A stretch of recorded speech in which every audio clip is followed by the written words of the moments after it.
Yeah, okay. Anyway. Okay, I'm done. Anyway, so I think the show was kind of a clusterfuck in general, personally. That's AEW though. Yeah. But more than it normally If is. it's not, then something was done wrong. True. It's like, I don't know.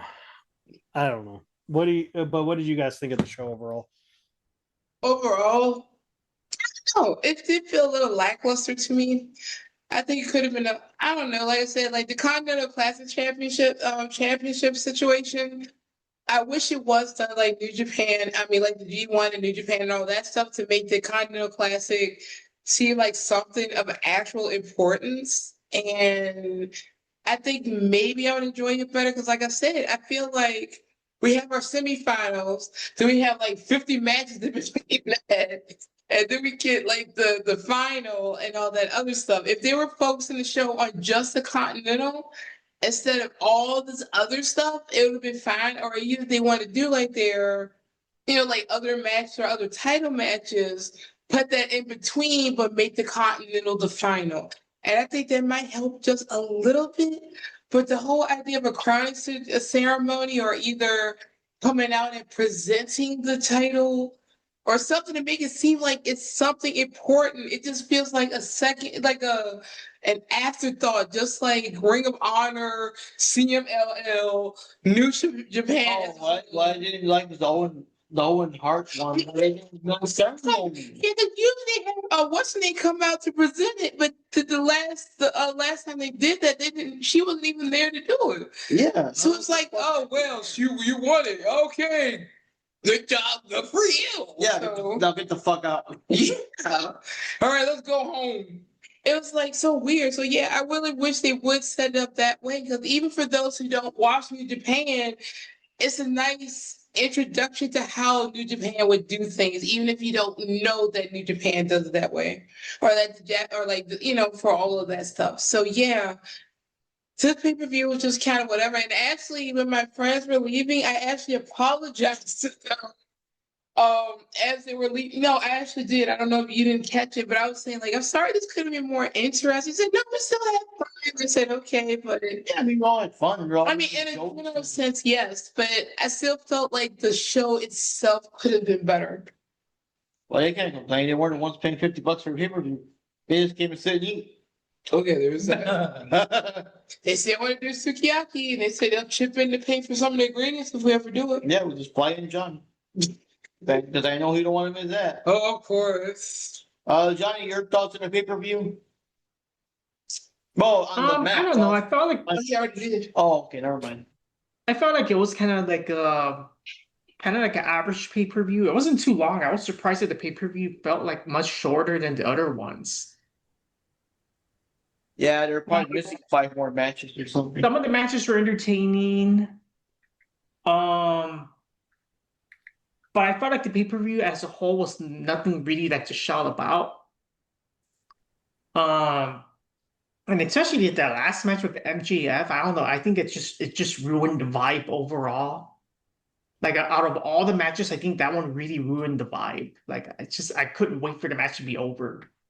I also kind of feel that the Willow versus Mercedes, with Willow actually winning the title off of her, that should have been a pay-per-view instead of an episode of Dynamite. Yeah, that's what threw me. No, that match I did like that one though. I did like that one, and I was actually surprised that Willow won the match because Mercedes is always winning all these matches all the time. I was actually surprised that she lost. Yeah, but on Dynamite, because like on the pay-per-view, Mercedes challenged Willow for, Mercedes put her TBS championship on the line, and on this past Dynamite, she went against Willow and she lost to Willow, and Willow won it back off of her. So yeah, it seemed like that should have been on the pay-per-view, not an episode of Dynamite. Oh, dude, that would have been like the best way to end it.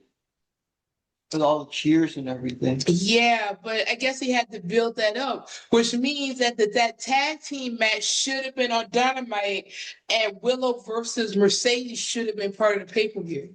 Yeah. I think, I agree with that. I do agree with that. Because, after all this stuff, having Sasha, Mercedes Sasha Sadie's lose her actual like Yeah, actual- right. Sasha Hogan. Yeah, having her lose the actual belt, the TBS belt, that should have been a pay-per-view event. Mm-hmm. Here's the thing. What they should have done is that every belt was on the line at this show. So, like, other than the Continental Classic, so have the Continental Classic semifinal, match 1, match 2. That'll start the show. Then have the tag team titles, Ricochet's dumbass title, a separate match. Aside from the like, that's another thing I was gonna say real quick. What I also don't understand. Okay, I don't watch AEW. Maybe y'all can explain it to me. What the fuck is the difference between, like, I'm talking about from the company's like what they do. What is the difference between the international, the continental, and the TNT titles? Nothing. Just a person. And the national title. Like those 4. Like, what is the difference between each of them as far as a belt? Like, do they have like rules or regulations or something, or is it? No, it's like I said earlier. Like I said, Tony Khan is the feminine version of Oprah. So they really don't matter. That's what I thought was happening. Like I said, I figured that's what it was, because, again, not to bring it back to New Japan, even to WWE, to that point of each belt is a representation of something different. So, like, the US is the mid-card title for SmackDown. The Intercontinental is the mid-card title for Raw. Cool. And then WWE World is Raw, WWE Champion, SmackDown / the whole company as a whole. But that's the whole thing, is like they have titles like that, but they each represent something. But if every belt is the same, it doesn't really fucking matter. Like, even in New Japan, or here, take Stardom, for example. Real quick. Stardom, for example. Stardom has the Future Stars title, which is only for rookies. The Future Stardom champion it's a little white belt, and you can only challenge for it or defend it or win it if you have been wrestling for less than 2 years. It's literally the belt for rookies. Then they have the High Speed title, which is a belt that is only defended due to with wrestlers who do high speed wrestling, which is quick paced, lightning. Each match in the high speed division is less than 10 minutes, and the actual belt itself can only be defended in less than 15 minutes, which doesn't sound like a lot, but considering the speed aspect, it does play a factor. And then they have the Wonder of Stardom title, which is like their version of the Intercontinental, but it's seen as just as close to prestigious as the top prize, which is the World of Stardom title. But then you also have that, but that's the only world. The World of Stardom title is the world heavyweight title for Stardom. But then you have the IWGP belt, which is New Japan's, and the New Japan Strong Women's belt, which is also New Japan's. Those are both heavyweight belts recognized by Stardom, but not a part of Stardom. Does that make sense? Yeah. Okay. Now, all of those belts are all equally seen as, and then there's the Goddess of Stardom tag team, but that's tag team, obviously. But those belts are representative of like different calibers of plateaus in the company. Like, you don't have to win the Future Stardom. You don't have to win the High Speed. You could just go after the Wonder of Stardom. But with the Wonder of Stardom, it can be anyone can challenge for it if they have earned enough matches to get a shot. With the World of Stardom, not anyone can challenge for it. You have to have a specific caliber of titles or matches or be in the main event picture to even be considered a challenger for that shit. So That's the way they should present titles. But if the title opportunities are just like, I want one, okay, like if you're treating a title like a free sample at Costco, it doesn't really fucking matter if it's good or not. Yeah. Oh God, bring the boom title. Don't give them ideas. Don't give Tony any ideas. Yeah, I don't know. I mean, just now you bring it up that way. I mean, it's only like the big one, like the world title. Then, Like, okay, the tag team titles, the right. pure So- title, that one has different rules. But everything else is just like you said, they're just titles. Yeah, they're just tin. They're just tin. They're belts. They're not championships. They're just belts. And I'm like, okay, they're belt buckle. I like this belt buckle. Well, I like that belt buckle. That belt buckle's cooler than that belt buckle. I think I'm in like, the here's- women's side, having the regular women's title and the TBS title, it means more because it is only two, and it's not like, you know. Yeah. And then even like I said, like that's the whole point. Even look at how they in Ring of Honor, Athena is the top women's champion. There's only one other. There's the TV title, which is only defended in 10-minute intervals. And then there's the pure title, which is defended only under certain circumstances. So if you make little box criteria, like here's a good example.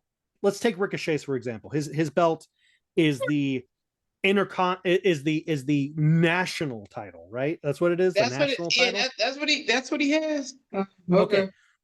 What if you made the national title, the condition is that you can only challenge it if you've never been a world champion. Like if you've never had a singles belt or a world championship aside from this belt, no one can challenge him. Like that, see, that's a criteria. It's weird, but it's an interesting criteria. AEW, that means he would have no opponents. No. I'm saying like, no, I'm saying never had a world title. Same thing. No, but Or like, I get you mean. I get what you mean. Or like in New Japan, they have I don't know if they still do it anymore. I think they discontinued it, but they had the KOPW championship, which was the King of Pro Wrestling belt. And the way that belt worked is, and it was more for fun for the fans, was the match had to be defended under stipulation. But what happened is the champion picked the stipulation, the contender picked the stipulation, and the fans voted on. And it could be something as silly, it could be something as weird as I don't want ropes in my match, or the one that got the most votes, which was a dog cage match, which was literally a match where you had to incapacitate your opponent and throw him in a giant dog cage and lock the door, lock the gate. So it's like an ambulance, but it was a cage. I was like, okay, it's silly, but it's like fine. In advance, because how do you, because wrestling the stuff, how do you script around it without knowing what the stipulations are? I guess the thing is, you have a script for both, and whichever gets chosen, that's when you just go. Yeah, basically, they leave it up to the fans, and the fans get to decide what the stipulations is. They vote online, and then, like that's what they did. Remember with that one pay-per-view they used to do, where the fans got to vote on the opponent. Mm. They did the same thing where they had the option for each of them, like what Juby just said, like a script for, okay, well, what if they pick this guy? What if they pick this guy? We'll go with that. It's sort of like, Like, how so- South Park. It's like how South Park would do episodes like when because they satire stuff that happens in real life. So it's sort of the same thing like when there are elections, they always have two scripts written depending on who wins.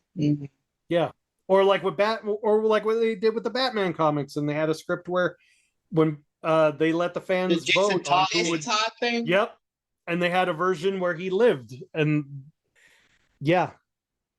So, yeah. Anyway, enough of my ranting. I know everyone loves my ranting, but enough of that. Anyway, But that's the thing. We wouldn't be here if we didn't have your rants, because we do appreciate your rants because you always bring up some really good points. I try. But the thing about what you said about the belts is something interesting I didn't even think about. I never thought about like how it was in WWE when I used to regularly watch it, usually there were like some kind of little stipulation, or it made the title reigns more interesting depending on who challenged for them. Yeah, The and they hardcore represented belt? different things. It wasn't just here's extra belts. The And then, hardcore championship. The hardcore championship had some of the best, most entertaining matches.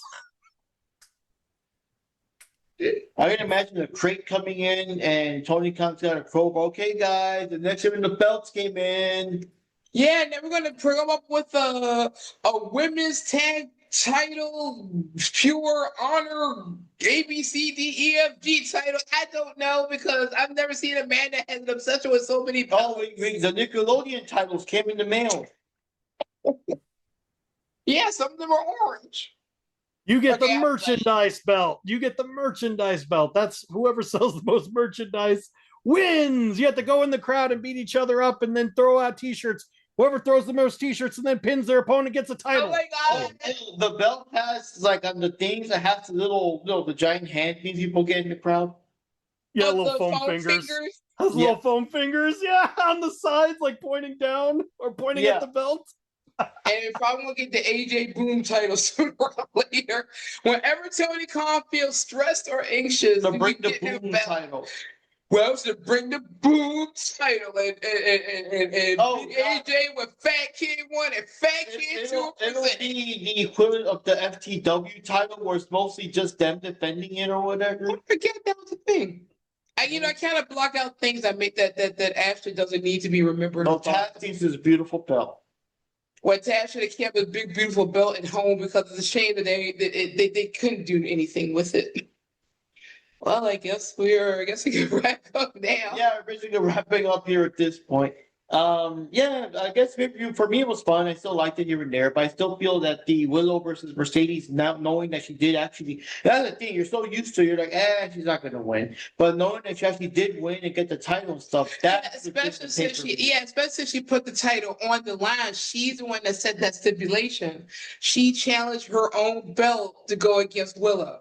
And like I said, I just said, okay, so you're gonna lose because it's gonna be on Dynamite, so you wouldn't expect Willow to win. Yeah. So maybe that's another reason. But either way, no matter how, because it was the last diamond of the year, so that's like the good note to end it. Because it was the main event of that particular show. The show ended with her with the belt and everyone else. Yeah, confetti and all the conglomeration doing their friends Doing thing. all the conglomeration. Yeah, and I don't think Ishii was there. The potato wasn't there. So He was too busy getting baked. But anyway, that's what did up was wrapping up for yeah. You know what? Instead of lighting it up, he just fucking chops it and it lights itself up. He just chops the bong and it just lights itself up. But anyway, guys, Margaret Green is here for the Diving Cutter Wrestling Podcast. Once again, guys, if you're having trouble sleeping, if you're having trouble driving, if you're having the shakes and the deprivation and everything, be sure to watch the podcast. It'll knock you right out, especially when Jack starts his rant. But anyways, I'm signing off here, and with me are Jack Knives from Jack Knives Reviews, signing out. Hello, this is Jimmy Channel. You call me Wendy. We will see you guys whenever. I don't know, but let's turn this over to the one, the only, the man of the hour, the man with the power, the man that has the cool hat today. Johnny Rodriguez. Bye, guys. all right. See you next time.